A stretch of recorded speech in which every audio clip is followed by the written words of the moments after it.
তুমি যাই বলো না কেন, তুমি একজন রাক্ষস আর আমার কোনো বাবা নেই। তো তখন নানিয়ান গেটপা সেক্টরের প্রধানকে তার মায়ের বিষয়ে অনেক কথা বলে।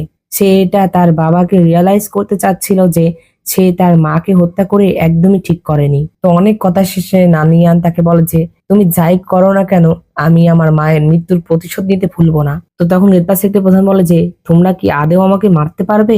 তখন সেখানে টিং আর ইন চলে আসে। তারা বলে যে তাহলে আমরাও তো আছি। অন্যদিকে আমরা লিচিকে দেখতে পাই, সে সবাইকে প্রায় মেরেই ফেলেছিল আর জুয়েদের একটি ব্যারিকেড দিয়ে আটকে রেখেছিল। তখন সেখানে তার বোন মিয়ান আসে। মিয়ান তাকে বলে যে ভাই, আর তখন এই কথা শুনে তার ভাই লিচি বলে যে অবশেষে তুমি আমাকে চিনতে পারলে। তখন মিয়ান তার ভাইকে কথার জালে ফাঁসিয়ে তাকে ম্যাজিক করে আটকে দেয়। মিয়ান বলে যে যদিও তুমি তোমার আত্মা স্থানান্তর করেছো, কিন্তু তোমার হৃদয়ের ভিতরে যে শয়তানটি ছিল সে এখনো তোমাকে প্রলুব্ধ করছে, তাই আমি তোমার সাথ দিতে পারবো না। এ কথা বলে সে জুহেদের ছেড়ে দেয়। আমরা দেখতে পাই জুদের ছেড়ে দেওয়ার সাথে সাথে জু লিচির ওপর আক্রমণ করে দেয়, কিন্তু তার সামনে মিয়ান চলে আসে, যেটাতে মিয়ান সেই আঘাতটি সহ্য করে।